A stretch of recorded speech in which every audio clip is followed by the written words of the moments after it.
ど組み立てしますかね。うちょっと開けてみて。箱が立派。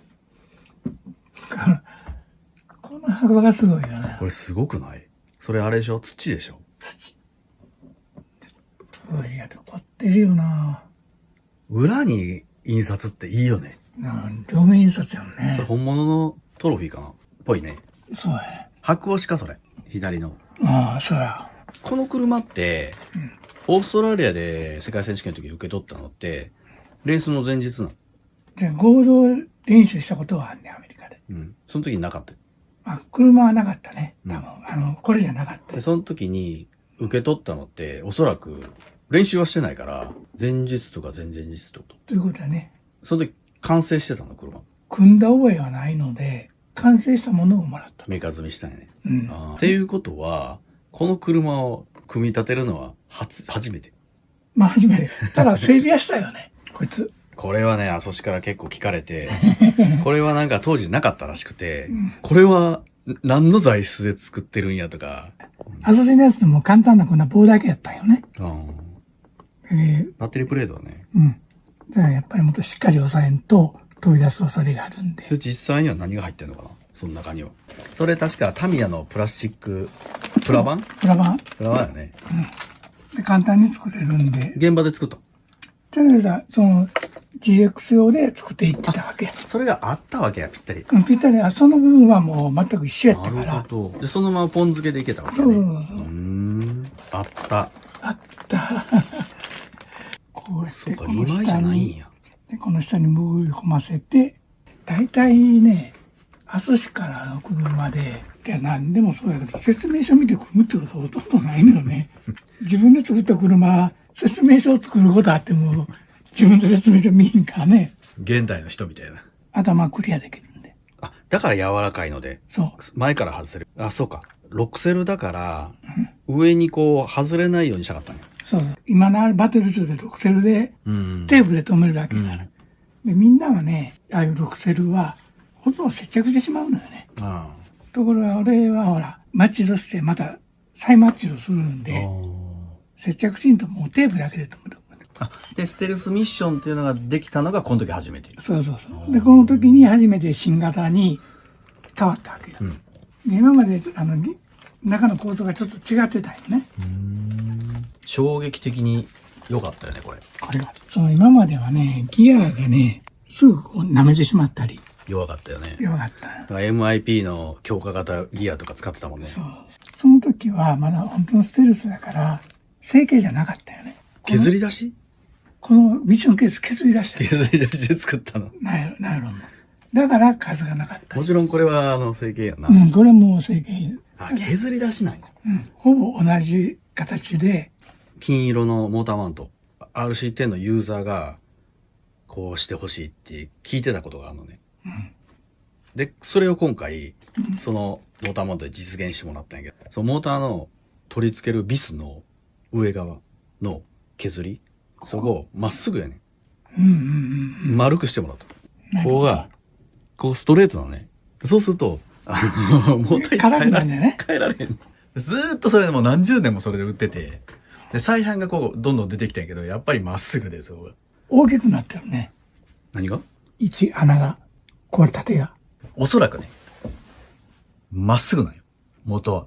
それを丸くしたから削ったんじゃないかな。だからでっかく見えんじゃない。10から作ったわけじゃなくて。下まっすぐや。そうかそうか、上だけ削った。で、上をこう削った。なるほど。それ丸くなってる？丸くなってる。こっちはシャーシにつくよね。これもまあ、シャーシにつくよね。ここが合わへんのよね。ぴったりと。なるほど。別々にこう来てね。どうすんの？じゃあ、無理やりこれを合わすの。曲げたりな。なるほどね。もう最近とか後の方は知らないけど、最初の頃はね、どうしてもこう前後にずれんのよね。このキットはどうかな？ミッションプラス、今まではダイレクトやった。それに、このスリッパがついてきたよね。当然初めてや。こっちも全くわからない。どっちか言うと、スリッパの方が効果的だったよな。そうか。それが初めて。これは、実際、本当に現場で初めて、こっちもやり方も使い方も何も分からなかったんで、ただこれの意味がもうずっと分からなかった。スリッパのね。効果としては、そのギアを守る、これも実際の効果だと。それとスタートダッシュのホイールスピンを防いで、それとジャンプの着地。それを経験するって。理屈は分かったけど、実際にこれ使ってみて、どのぐらいの調整したらいいのかっていうのは、最初分からんかったよね。調整なんてほとんどした覚えないけどね。いや、したよ。教えられたのは、スタートの時に1メーターぐらいスリッパが滑ってからグリップするっていう。音でね、その時のスリッパが効いてる時は音がするんだよね。でそれで、ちょっと滑らせるんや。ちょっと滑らせる。そうするとホイールスピンが少なくなる。で、路面が変わるとやっぱり変わるのよね。練習の時にね、乾いてる路面と重い路面になってきたら、ちょっと締め込む感じ。これ、本当はあれやけど、リアはこれ、四駆用のやつかな。そう、横もと同じホイールを作った。アソシのメンバーは30ホイールを持ってなかった。横ものホイール。だから僕らが提供してるはずよ。メンバーに。だからハブは、こっちでじゃああらかじめ作っていったんや。そういうことか。横もの四駆と同じハブ。方式。四角い。なぜかというと、横もは30ホイール、2.2 インチのホイールをその時初めて作ったんですけど、ルールが当時なかったんで、それを RC10 につけるには、ホイールとハブが必要だった。それを作って一緒に持ってた。タイヤも十何種類作って、オーストラリアに合いそうなものを持っていた。70ケース、7000本ぐらい持ってたな。いや、種類があったからな。間もなくタイヤ規制はできたけど、えらい問題になったよね、当日ね。自分たちだけ違うタイヤ使ってって言われて。とはいえですよ。ライバルメーカーたちも、スペシャルタイヤ作ってきてたけど、当時はね、当時横もタイヤ、横もホイール。で、インナーは当時使ってなかったかな、まだ。これはインナー入ってないの？入ってる。入ってんの？フロントホイールはアソシのノーマルやからそのままやな、多分ね。これは横もではないわな。はいね。ちょっと小さいね、それね。で、タイヤがダイナマイトっていうメーカーのタイヤやったけど、それも作ってるね、同じように。僕もそのフロントタイヤも100セット持っていったもんな。アソシのメンバーもそれ全員使ったんちゃうかな。で、終わってみたらアソシが1、2、3取ってるから。あ、そうそう、ショックね。ショックね。その時のショックもテフロンダンパーやってね。それクリフに一番言われたわ。これ、壊したらスペアがない。めちゃめちゃ高かったって言って。コーティングがね。その時初めてテフロンコーティング出てきたんで。だからこれを、まさみが優勝したから、急遽四駆に使わせてもらったんよ。あ、同じだ、そのまま？四駆は当然、うちらの用意がなかったんよ。そのままついたんや。そうなんですけどね。形状そのものはね、別にそんな特別なもんじゃない。今見ると細く見えるね。細いよな、そら。今でビッグワーちゃうからね。やっぱりそれ作った時ってスムーズやった？そうやった。全然違う。オイルって何万使ったか覚えてる？自分で入れた？もちろん覚えてる。大体、当時ってもう25、30っていうのが定番やった。定番やね。フロントは固めでね。1、1、2、2、3、3だから、3種類やね。1、1、2、2、3、3やから、昔もそうやったよね。1番、2番、3番やったね、確か。中はもちろんスムーズなんやけど、外もバネがボディに当たるやん。それって中も外もテフロンコーティングしやる。だから外のバネの当たりもないねよね。バネもスムーズになるんや。そう。これアルミ？アルミ。いや、重いね。当時やってみたかったな。キットはアルミが入る。で、オプションでカーボン。今回このロングスパンのサスアームでアルミってやったことないんで、今のタイヤ、今のパワーソースで走らせたら意外といけそうな気がするね。それやってみたいね。2.5 やね。で、カーボンのシャーシーもテストしたいので、両方テストしてみて、どっちがいい方を選んで持っていこう。組み方によって走り変わんのよね。変わるね。そうなんよ。だから、誰でも作れば同じ走るわけじゃないんで、でもあえてちょっと申し訳ないけどやってもらおうとって思ってきたんで。またちょっとしたコツがあるし、それによって走りが変わってしまうんでね。特にこのアッパーデッキがついた車っていうのは結構難しいんだよね。アッパーデッキで固定によってねじれが変わるんでね。総重量変わるやん。レギュレーションないからな。おそらくショートリポになると思うんで、ショートリポのでかい方を使うかもしれないね。分厚いのね。だから昔に比べたら軽くなるんだよね。シャシ重くていいね。安定するしね。このウィングね。アソシってウィングマウントないやな。なかったやん。今までパイプでワイヤーでやって。俺あれ嫌いやから、ボディ外すときに毎回ウィング外したり。で、それで、ヨコモの、ウィングマウントを作って、それをこれに取り付けたい。でそれをちゃんと再現してくれてるわけ。だから、それ用の穴っていうのはないのよね。それも現場で作った作ったっていうのはもうこれに取り付けただけ。調整用の穴が2つあるやん。ダンパー取り付け、ダンパーと。一つはダンパーに使って、一つは、これも従来の車と違うとこやね。これ全部横のパーツね。ここに映ってるパイプは従来のウィングバー。でも一番最初の初期の RC10 からずーっとレースしてるからね。全シリーズまさに走らせてるはずよ。B4 まで。私がやったのは B3 までやけど。まあ長いね。僕もアメリカに毎年行ってたもんね。16年間、資料を見た。16年間、毎年行ってるもんね。一番最初にまさみが全日本出た時もRC10やったからね。ね、その時ね。その時初めてリーディさんとお会いして、モーターサポートしてもらったよね。そう。その時は2位に入ったから、ね。まだ横もに入ってなかったか。入ってない。プライベートの時はね。86年やからね。それからずっと、だからRC10とも長い付き合いやから、一応全シリーズを通ってきてんやけど、考えてみたら大して変わってないね。変わってない。私はその大きな変化はないよね。スタイルは初めから一緒よね。だからイメージ的にもそんなに分からんので AFX は DX やないのか言われても全然イメージがないねんけど。ただこのステルスカーに関してはもう2回ね、89年と91年か2連勝かな。だからそのステルスカーはまあその2回しか出してないよね。そうだよ。2回しかアソシとして出してないのよ、ステルス。過去にないのよ。でもそのステルスのその2回ともまさみが優勝してるんだよね。だから私自身もそれに携われたってのはやっぱりすごく光栄に思うしね。でまたアソシに入ってもまだ間がなくって、まあ、他のメンバーもいっぱいいるわけやからアソシテストした人間もいっぱいいるやろうけど、我々その時にもらって優勝できてんからね。でも実際いくつかはその自分たちのノウハウも入ってるしね。私もその点は認めてくれてると思う。そして36年ぶりにこうしてキットになるっていうのはすごいね。びっくりだよね。まだ覚えててくれたかみたいな感じだよね。もう忘れられてるっていうより知らない人も多いと思うよ。もう40ぐらいまでの人だったらその当時のこと知らんからね。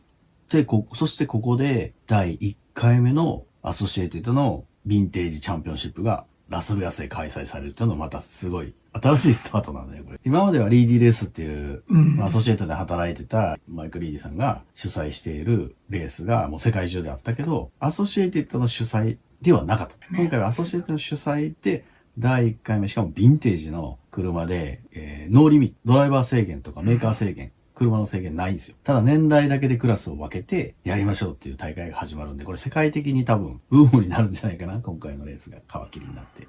車の年代に。どの時期にどの車が発売されたかとも分かってるので、車の名前も出てる。1980年から1998までですね。フィンランドの前やね。そうね。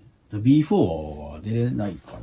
B4 は無理や。いやいや、僕は思うのは、ステルスカーで、今回アソシエイテッド出ますかって聞かれて、もう出ますよっていうふうに答えてるんですけど、このステルスカーって、実は発売されたことがなくて、そうだよね。はい。再販でもないし、復刻でもないので、これ、新発売なんですよ。2025年。完璧にこうレギュレーションから外れてるんで、これどこに入れてもらえるのかなと。で、まあ、おそらく、1989年から1993年クラスってのがあって、そこに出場できることになると思うんやけど、面白いね、このレギュレーション。そうやな、外れてんのだよな。車としてはレプリカやから、うん、再販じゃなくても、その時の車やからな、全くのレプリカやから、別に問題ないのじゃっていう風になるんでしょうね。うん、そうやろな、そういうなかったら出られへんわな。まあそういう風にして年代にこう分かれていて、全部で9か10クラスあるんだよね。で、トラックもあるしね。4区もあるし。うん、2区、4区トラックか。そう。当然2区が一番多いやろな。このフェスティバルっていうのとスーパーフェスティバルっていうのがあるんやけど、これ一つのくくりになってるのね。それを一つのクラスとすると、2区は4クラス、4区は4クラス、トラックが1クラスなんで、9クラスになるね。トラックはもう全部一緒だっていうことか。1980から1992まで。まさみは僕はそのステルスのこの今回のクラスなんで、おそらく1989から1993クラスと、もう一つ、B3 があるんで、B3 のクラスも出ようかなと思って。これおそらく、この年代の人たちって、あんまりいないと思うのね。当時僕がこれで戦ってた人たちのそれを周りから見てくれてた人たちが、当時やってた人。で、代が変わって、その時94年から98年クラスってのがあるんだけど、それが一番ヴィンテージクラスの最後の年代。そっちの方のグループもいると思うんで、B3 がそれで出れるんで。進んでる。まあまあ。お、だいぶできてるやん。うん。まあ、ある時点組んだことある人やったら、特に問題ないと思うけど、もしこれ、組んで初めてある時点組む人やったら、ちょっと説明不足やね。難しいと思う。このミスね、これなんかこのネジのこと書いてある。工具のサイズがね。工具？そのインチの工具が合う工具がないからやん、これ。だから、てっきりこれの不良や思ったよ。だからこれだけミリネジやったから。ミリなのそこ？これミリネジなんや。何ミリ？ 2 ミリの工具や。2.0。そこだけ？ここだけなんや。よく考えてみたら、昔からそうなんや。そこだけね。ここだけ。だからある自然やってる人はもうみんな知ってるはずなんや。これは問題です。これね、ずれんねん。だから、うまく止まってるよ。仮止めやね。これね、こう切ってしまうねん。この R が合ってないやろ。こっちまっすぐやん。で、こっち R なんや。隙間ができるやん。で、これネジ外したら完全にずれてしまってんのよ。だから無理やり緩めて締めて。これから切るのそこ？とりあえず今仮組みやから全部組んでしまって。世界選手権の時は切ったのそこ？切った。昔はこう切ってた。ここもほら。いらんもんね、別にね。いらんやろ。で、見た目も綺麗やし、これをどうして止めるのか分からへん。で、これ入れて、キングピンでこれを固定するのよね。これ固定されてないね。だからこれの入れる方向間違ったら、キングピンが通らない。でも向きもね、これも書いてないのよね。どっち向きに入れればいい？だから俺は基本的にこっちから右から調整する。その理由はこっちへこう回転してるから、ネジの閉まる方向へ。過去に RC10 で車壊した記憶がないんやけど。ないよね。壊れへん。壊れないんや。車が強いんや。ほとんどせいぜいこのショックタワーが、フロントショックタワー壊れるとか、アームとか樹脂関係はまず折れたことないね。ただ下手ることある。走りすぎてガタガタになってね。ピンが減ったりして本当に丈夫な車やね。組む時にはね、必ず袋は捨てないで、必ず残しておくんだ。なんで？たんまに部品が残ってることがあるね。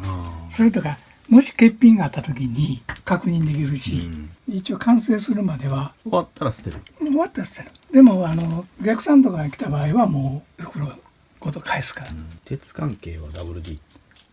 鉄とかスチール関係はね、アルミも含めて、でもちろんベアリングもこれ拭いとくね。こうして。なんで？そうすると相手が樹脂だったら簡単に入るし、もしアルミに入れても絶対焼き付かへんから。で特にアルミネジとかやったらアルミにねじ込んだら必ずと言っていいほど焼き付いてしまうから。特にほら雨の日走ったりしてその日にバラサインになったらもう錆びてしまうよ。ステルスでこう二分割されてるよね。でこれネジ4箇所で締める。意外と柔らかい樹脂でできてんのよ。でこれ締めすぎたら固まってしまうんだよね。終わりがこう分かりにくいっていうか、いくらでも縛んのよ。締めすぎたらね、もうこれが軽く回らないようになるのよ。だから適当にグッと軽くまだ締まる程度まで締めとけば、もう密閉度はすごい高いんでね。ネジの締め具合って難しいやん。比較的外れないギリギリの程度でネジを締めるのが一番難しいんだけどね。レースとかやって走り終わった時に点検するよね。でその時にこうネジの緩みを点検する時に、私の場合は緩めんのよ。緩める具合によってネジが緩んでるかどうかしら。締まってるとこを一旦こう緩める時の力で、自分の締めた力よりでかかったら締め直すと。で同じ力で締まってたら OK と。締まってんのに締め込んだらこれで OK やと思うんだよね。違うんだよね。緩めてみんね。だから点検の時は先に緩めてみて、もう一回巻き締めする。進んでますか？うん。ちょうどこれがダンパーやり始めたとこで。じゃあ今日何するの？ダンパー組んでも完成させる。このままの状態で。後でバラすからな。またバラすの？じゃあどっちにしたって本番いろいろ持っていく時には全部もうそのままアメリカ持ってこい走らせてテストするやろな。テストしてそのままでいいじゃん。まだバラすの？もちろん全部点検して、まあ本格的やな。車置いてもらえばいいだけないけど本番で。いやそんないかない。ちゃんと工具探して工具も揃えたし旅行に行こうと思ってんねんけど、そうはいかんか。そうはいかんの。やっぱりレースとなればいろんな工具スイッチ入ってしまうの。工具も出てきたしね。このアイアームの専用のこれわざわざアメリカで探してスナップオンのね。スナップオンインチ。これちょっと日本では手に入らんからね。4分の1ね。ピストンね。ピストンも3種類あったんかな。そうね。123あって、で一応指定がフロントが2リアが1になってるんで、一応このまま組みましょう。フロント30リア25にしとか大体定番やったからな。そうやね、そうしようか。こっちが1ね、これが1の穴が大きいよね多分ね。だんだんちっちゃくなっていくね。で私の一番苦手なイーリング、まず当然下を先止めて、家が溝にぴったり入ってたら回るんで、数字が見える方を上にしといた方が後で作業しやすいと思うな。これでピストンができたんで、これをシリンダーに入れるんですけれど、ちょっとオーリングを傷つけないようにちょっとオイルを塗ってやると入ってスムーズにいきます。世界戦の時とかも、その現役の時も、オーリングってその赤いの使ってたの？そうやね。これしかなかった。フロントはこのままストレートでいいけど、リアはねスペーサーが入るのね。これスペーサー6枚。これを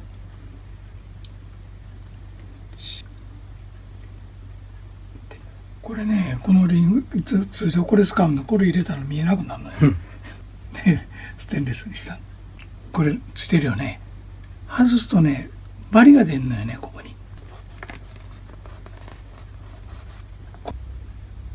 この方向とこの方向ね、ちょうど数字の書いてあった中に入った時にこのサラサラと音がする。これは大丈夫だけど、次は問題のオイル。今回は一応定番といえるフロント30リア25、なぜかある時点でこれしか記憶ないんやけどね、常にこれやったと思う。これはもう私のスペシャルアイテムで、マニアの人からもらったチタン製です。オイルを入れる前にまずオーリングをね、オイルを入れてキャップを閉めるわけです。ただこれねちょっと説明書が違うんでね、ここに穴が開いててネジでね空気抜くようなシステム、簡単なオイル入れ方ができたんだけど、この時代にはなかったんでね、プレッシャーダンパーの組み方になってしまう。だからちょうどいいので、それ知らない人多いんで、まずピストンをいっぱい下げて、フロントが30、だいたいいっぱいの手前まで入れて、ピストンを上下させると泡が出てくるんで、動かして泡が出なくなったら下までオイルがいったっていうことなんで、それ以上泡を抜く必要ないんでね、もう出てこないんでね、泡は。次にこれでオイルを、これが結構問題というかで、まず一回これちょっと表面張力でブクッと膨れてるのが見えますかね。でこれでそのまま一回閉めてみる、軽くね。で押さえたら最後まで入んないんです。ってことはオイルが多すぎるってこと。一回緩めて、でもう一回やると、そうするとここから当然余ったオイルが出てくる。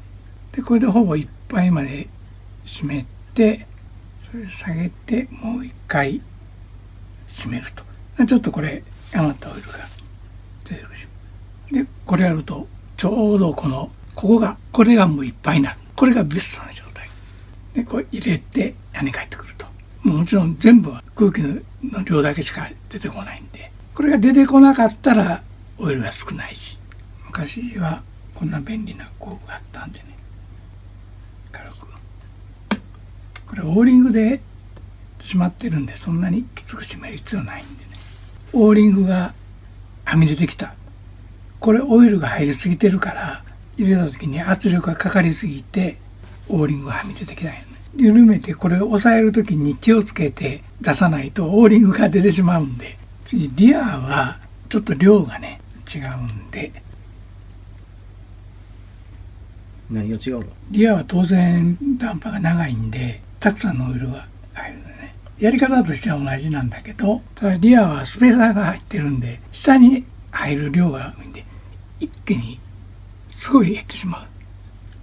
一旦下に入れてオイルを継ぎ足すと。だしリアの場合はいっぱいまで入れる必要がないんで、こうしたらどんどん減ってきて泡になって、そのオイルの量がかなり減ってくるでしょ。これってオイルの量ってだけ見えてる？この大体見える。これなんとなく。で今この横から見て、フロントの場合は少し表面張力で丸くなる。でリアの場合は逆に同じぐらいが少なくなるぐらい。別に入れてもはみ出てくるだけで一緒なんやけど、すらまでいかない程度で、もう慣れてきたらこの目分量で一発で決められるんだね。ちょっとこれ入ってしまう、少ない。だいたいこの面よりちょっとへこむ程度。これもちょっと多いんでまたはみ出てきたんでね、もう一回緩めて、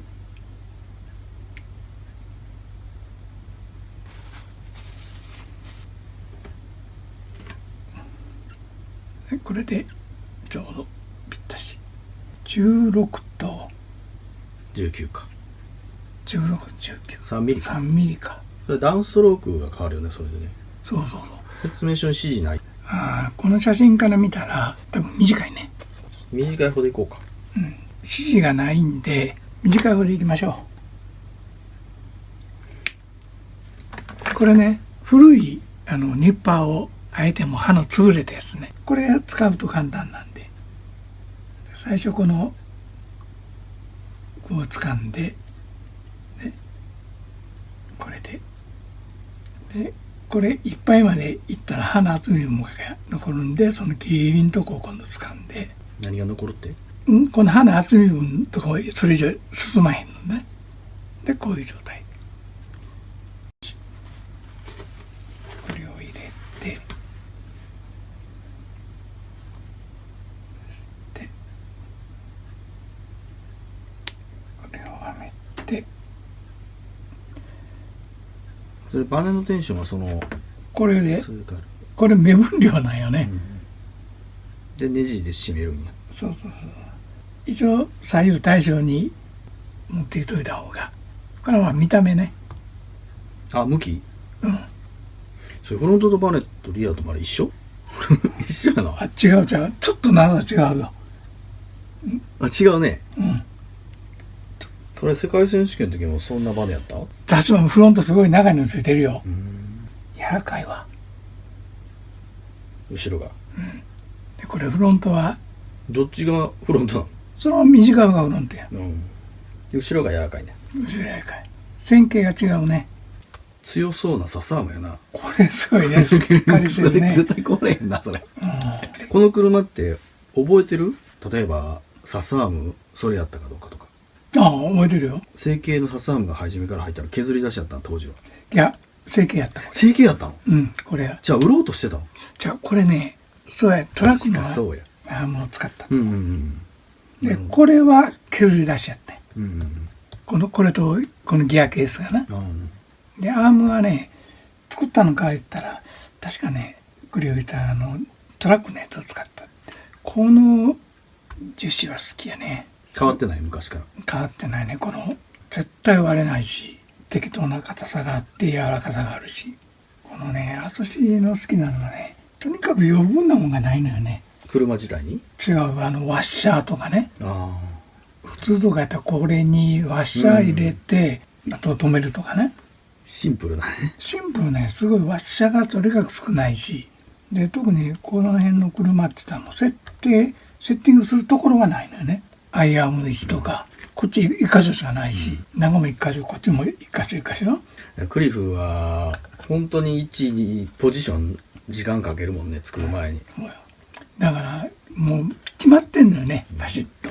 だからマニアにしてみたら逆に物足りんとこあるかもしれんけど、でも正解なんよね、これがね。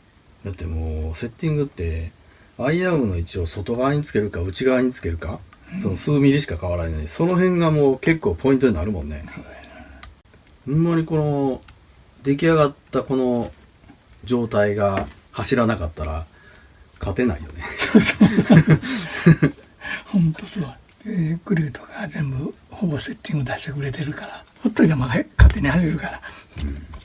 2グってを他の車使ったことないよ。アソシしかないよね。アソシ以外で、テストでもほとんど走ったことない。練習でもな。はい、これで一応本体部分は完成しました。インナー部分とアッパーデッキね。あ、そうか、そうか、アッパーデッキついてね。これはもう次回の時までにやっとくし。これアルミシャーシにしたらアッパーデッキつけなくても走るんちゃう？もう走るよね、これ。硬い。け曲がるかも。ああ、結構柔らかいね。危ないか。ということで今日はここまでで。ボディギリギリだね。車もバッチリできてますね。おお、これ？どうですか？はい。これにボディをつける。ボディは僕の方で作ったからね。まさみがやってくれて。やっぱオーラあるね。ねえ、なんか違うオーラ感ねじ。るね。ちょっと車高高いな。これ車高下げられへんのよね。そうだからバネを短くするしかないね。そうか、これ外すね。外してスペーサーね。スペーサーね。その方がいいかもね。あとボディの取り付け、どこでする？あ、横についてるサイドにそう。マジックテープが。あ、バッテリープレートじゃないんだそれ。これをそうすると後ろを外さなくていいってことね。そう。ピンがいらんってことね。ウィングもいらんし、外さんでもいいしね。ああ、いいね。これであ、いいね。パチッとなる。はい。でも前ピンとまた。まあ前もピンもいらんぐらいやけど。カットライン、後ろはカットラインがないんで適当に切ったね。写真見ながら。多分問題ないと。こんなもんかなって。やっぱりたまたまその時切ったしかな。じゃあ実際世界戦の時もこれ切ってたと思うんや。なんで切ったか、これがなかったんかな。他の選手がどうしてたかちょっとわからへんけどね。僕は後ろグリップしすぎるからあんまりそれ好きじゃなかったね。これか？いや、後ろのボディ。ああ、うちのボディね。これはマニュアルじゃないんだけど、ウィングのこの下にオーリングを入れたらウィングが傷つきにくいし、ちょっとフローティング気味になるから。間？この間。ところがね、この後ろがねネジが止められへんねよ。ああ、入らへんよね。そうだから仮止めできたらいいんだよね。普通のほら L 型使えばこれを外すとこれがもう簡単に。でもう一回締めればいいのか。そう曲がってんのそれ、はじめか。曲げてんねん。あ、曲げた。これほらまっすぐやからまっすぐやったらウイングが水平になるやない。結構これ難しいよ。ね、曲げるのね難しいよね。そうだから先にこれ金具つける前にこれを取り付けてね、プライヤーでガッと曲げとくね。こういう状態です。ちょっと曲がってんな。曲がってる？そうやね。ああ、光ってね。もう一回まっすぐ見せて。まっすぐかな。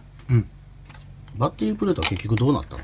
後ろごとやっぱアンプごと持ち上げる感じ。ちょこれもちょっとマニュアルと違うけどね。もうこれ勝手に外れるね。でこの隙間から入れる。でうちらも固定なスポンジ貼ってね、でも高さ決めてしもたら、ほんではめる時はもうこのままはめて、でピン止めすればいいね。あ、そうそう。ちなみにそのアイアーム類あるよね。そういうの、ターンバックルの向きにこだわりとかある？ある。俺はもう昔からアウト側に正ネジで内側に逆ネジを組んでるのね。これね、対象に一つ一番最初のその原因が、このターンバックル、これラソードの出た時に、この位置ね、このナットの位置がこっちへ使えない当たる車があったわけ。ああ、なるほど。そっから始まったよね。一番初めてターンバックル使ったのはこれやったんよ。でこれが出てきて四駆の時なんかに全部当たってしまって、で外側へ持ってきて、そこから始まって、別に違和感はないんや。見た目はかっこいいよね。それもあるね。左右対称に見えるから。だからレースの時とかはもう本当に頭が狂ってしまうから、あんまり考えんでできた方がいいよね。そう、もう体で覚えてんと、それでないと一生懸命現場直してたら反対こんなのあってこんなの当てたりするんだよね。かっこええな、やっぱりな。いいこのね。ボディいいね。ちょっと離れたらシルとは分からんね。全然わからない。塗ったと思う。すごい綺麗に出てるね。オッケー、じゃあまあそんな。メーカー積んで行きましょうか。そうね。ご視聴いただきありがとうございました。